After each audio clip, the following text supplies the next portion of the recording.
اللہ کا جو خوف ہے اس کی فضیلت کیا ہے، یہ کیوں ضروری ہے، اور جن لوگوں میں اللہ کا خوف ہوتا ہے ان کا کیا مقام ہے۔ آپ صلی اللہ علیہ وسلم نے ایک حدیث میں بیان فرمایا کہ آخرت میں اللہ کے عرش کے سائے کے نیچے جو لوگ ہوں گے، 7 طرح کے لوگ ہیں، رائٹ، 7 کیٹیگریز ہیں۔ ان میں سے ایک شخص وہ ہے، وہ کون سا شخص ہوگا کہ جس کے بارے میں آپ صلی اللہ علیہ وسلم نے فرمایا کہ اس شخص کو کسی حسب نسب والی خوبصورت عورت نے، حسین و جمیل عورت نے گناہ کی دعوت دی اور اس نے اس گناہ کو چھوڑ دیا اور یہ کہہ کے چھوڑ دیا کہ میں اللہ سے ڈرتا ہوں۔ اللہ کے ڈر کی وجہ سے اس گناہ سے دور رہا، اس وجہ سے نہیں دور ہوا کہ پولیس نہ آ جائے، اس ڈر سے نہیں اس کو چھوڑ دیا کہ ماں باپ کو پتہ لگے کہ میرے ماں باپ کیا کہیں گے، اس وجہ سے نہیں چھوڑ دیا کہ میرے خاندان والوں کو پتہ لگے تو میری کیا عزت رہ جائے گی، اس وجہ سے اس گناہ کو چھوڑ دیا کہ میں اللہ سے ڈرتا ہوں۔ تو یہ اللہ کا خوف جو ہے ایسے شخص کو کہاں پہ پہنچائے گا؟ قیامت کے دن اللہ تعالیٰ ایسے شخص کو اپنے عرش کا سایہ نصیب کرے گا۔ کیا وجہ بنی؟ اللہ کا خوف۔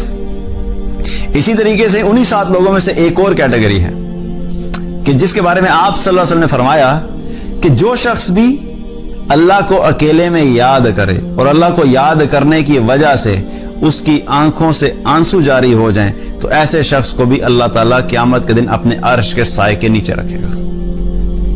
کیا ہوا کہ اللہ کو یاد کیا، اللہ کے خوف کی وجہ سے، اللہ کی محبت کی وجہ سے، آخرت میں ڈر کی وجہ، آخرت میں ناکامی کے ڈر کی وجہ سے اس کی آنکھوں سے آنسو جاری ہو گئے، تو ایسے شخص کے بارے میں آپ صلی اللہ علیہ وسلم نے کیا فرمایا کہ وہ شخص بھی اللہ کے عرش کے سائے کے نیچے ہوگا۔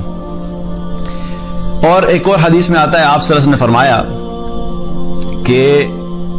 کہ اللہ سبحانہ تعالیٰ دو طرح کی آنکھوں پہ اللہ تعالیٰ نے جہنم کو حرام کر دیا ہے۔ 2 طرح کی آنکھیں ہیں جن پہ اللہ تعالیٰ نے جہنم کو حرام کر دیا ہے۔ ایک وہ آنکھ جو اللہ کو یاد کر کے روئے، جس نے اللہ کو یاد کیا اور اس آنکھ سے آنسو بہہ گیا، ایسی آنکھ اللہ تعالیٰ نے ایسی آنکھ پہ جہنم کو حرام کیا ہے۔ اور دوسری وہ آنکھ ہے کہ جو ساری رات اللہ کے راستے میں پہرا دیتے ہوئے جو جاگی، وہ آنکھ جو ساری رات اللہ کے راستے میں پہرا دیتے ہوئے جاگی۔ یہ 2 طرح کی آنکھیں ہیں جس کے بارے میں آپ صلی اللہ علیہ وسلم نے فرمایا کہ ان پر اللہ تعالیٰ نے جہنم کو حرام کر دیا ہے، ان کو جہنم کی آگ چھو بھی نہیں سکتی۔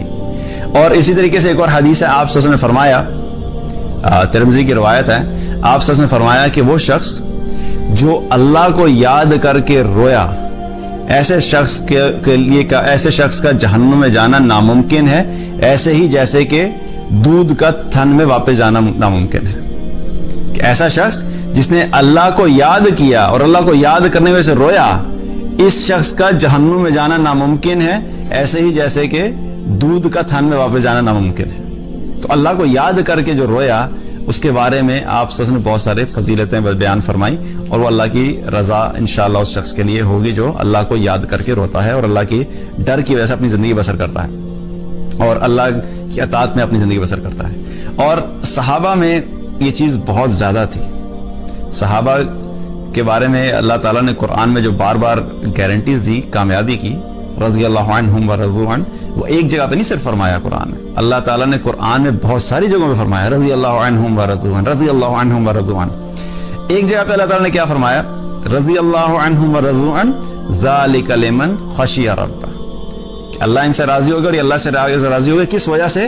کیونکہ یہ لوگ اللہ سے ڈرتے تھے، اللہ کے ڈر کی وجہ سے، اللہ کے خوف کی وجہ سے اللہ تعالیٰ ان سے راضی ہو گیا۔